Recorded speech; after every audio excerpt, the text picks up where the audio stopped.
What's up, guys? So now that we've played this game for about a week or so, we can give you a better guide on how to start out. So this is a gacha game, which means normally gacha games you have to summon for your units, but they're trying to get you, they're trying to gotcha in this game. You don't want to ever summon in this game at all. Save your gems for stamina refresh. So never ever summon unless you got a free one like me right here. So about every 3 days, they give you a free summon, and that's the only time you should ever summon. The reason is all of these units that you can get are actually farmable in-game. You can earn them fairly easy in-game, and if you're doing the gacha summoning, you're spending a ton of gems, which are a very limited resource, and even if you're a whale, do not buy gems to make summons. Don't do it. It's not worthwhile whatsoever. So, even though we got a 4-star unit, which is like the highest that you can get out of the summoning pool, it doesn't matter. You can see here, you click on the question mark, you can see all the units that you can get. You can get a lot of them. But, say, for example, you really want, let's just do Destra. We really want Destra right here. So we're going to click on her. Oh, she kind of looks cool. She's a gunner with devil horns. So in order to find Destra, all we do is click on the location button right there in the middle, and this will tell you where you can find and farm Destra. So we can farm her in River of Fire. So she's a treasure chest reward in River of Fire. We can also find her at Scholar Tower, floor 9, floor 15, floor 21, 27, 33, 39, and so forth. She can also be crafted via intelligence. So if you get the crafting items for intelligence heroes, you can go ahead and craft her up. I'll show you where you get those intelligent crafting materials.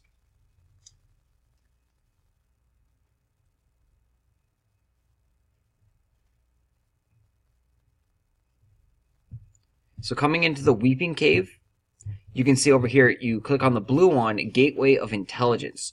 You click on it, and they have these spheres. So spheres of memory, intelligence, will get you a random crafting material of a 3-star blue character. So that character that we wanted was a 4-star. So in order to actually craft her, we need to go further up in the Weeping Cave. So if we move up to the second one here, it's still only getting us 3-star sphere of memory, which means we can only get the 3-star units here. So we can't get that unit that we want. We need to progress further on in this gateway, fighting these bosses. So we have to get to stage 3 or stage 4, and we don't have that unlocked yet. And this is where the stamina refreshing comes in. Each time that you do one of these stages, it costs a lot of food. So the second stage here costs 60 food to do. Our current food is at 20. We can refresh our stamina. So let's click on Start. We can regenerate our stamina here for 2 star stones, and we regenerate all our stamina. That sounds like a decent deal. That's going to allow us to farm here 3 times, and maybe we'll get a blue stone. It's not going to be the 4-star, but it's going to unlock the next tier. In order to progress and increase your stamina gauge, your food gauge, what you want to do is you want to progress in the campaign story missions, because every time that you level up, you're gaining 5 additional food slots. So your foods slot will increase. When you start the game off, you have like 100 food, 50 food, something like that. You have a smallish amount of food. Now we're all the way up to 200. And every time that we stamina refresh, we're getting more value out of those gems. So right now, you don't really, in the beginning of the game, you don't really want to go farming for crazy characters just yet. Until you get your stamina up probably to like 300 or so, then you want to start farming like crazy. What you want to do is you want to utilize the free heroes that they give you, and specifically the 3-star heroes. So Joy is the pay-to-win hero. If you are going to spend any money, buy Joy for $30. Joy gives you a ton of gold, ton of evolution materials, and she's a good unit. But you can use all of the free units that you get by just clearing stages. So most of these units are free units that you get by clearing stages, and then you jump into the adventure, and then you just keep progressing on in the story mode.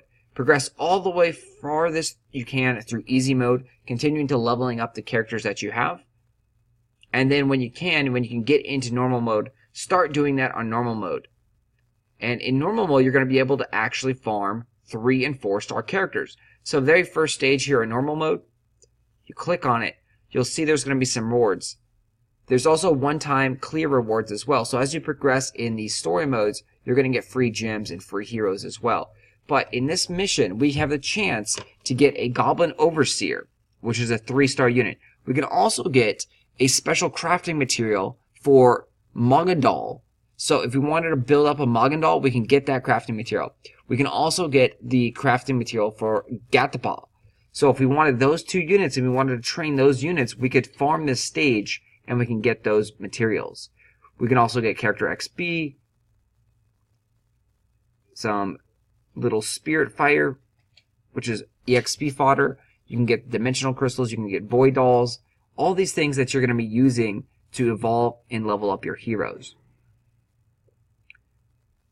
So you just keep looking at a stage, and you can see every stage has the option to get you different heroes. So for this one, you're going to get a Lantern character. So if you want to train Lantern, you farm this stage, and eventually you'll get duplicate Lanterns, and then you would evolve your characters higher.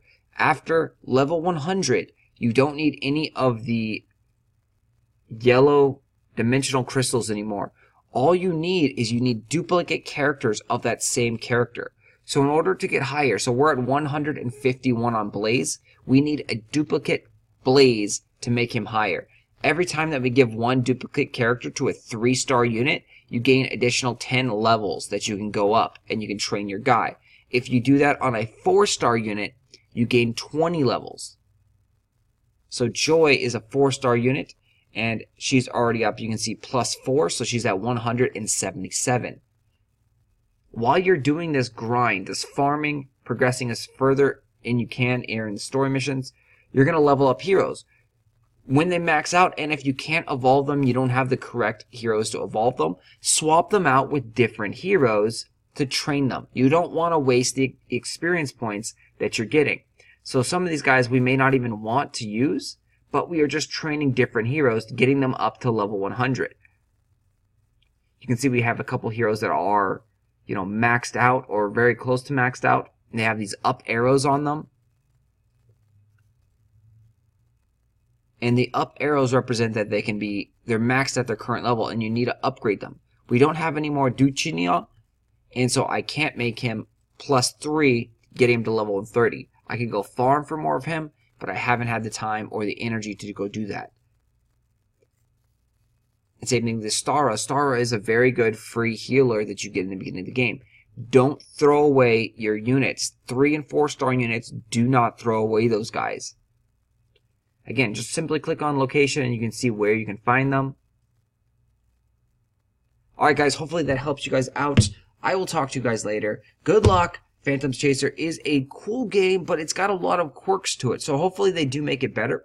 The food cost to do missions is quite expensive, and you only regenerate 1 food every 2 minutes. So you don't actually naturally get a lot of food. If you ended up wasting all your food on gem summons, you're kind of shit out of luck, guys. You kind of screwed up, and there's no real way to progress further faster. You're going to be slowly but surely just now waiting for food, and a lot of people I think are going to quit at that point, and that's not what any game company wants. So I think the game food system needs to be reworked, faster food regeneration, maybe daily login food bonus events, so you log in certain periods of time to get food, and then also the cost on missions need to be dramatically decreased.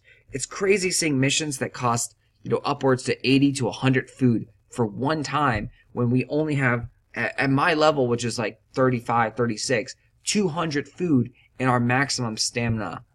It's crazy, guys. Alright, so I will talk to you guys later. Thanks for watching. Hopefully this helps you out. If you have any other questions, post them down below, and definitely join the Facebook groups. There's a ton of helpful people out there. I will talk to you guys later.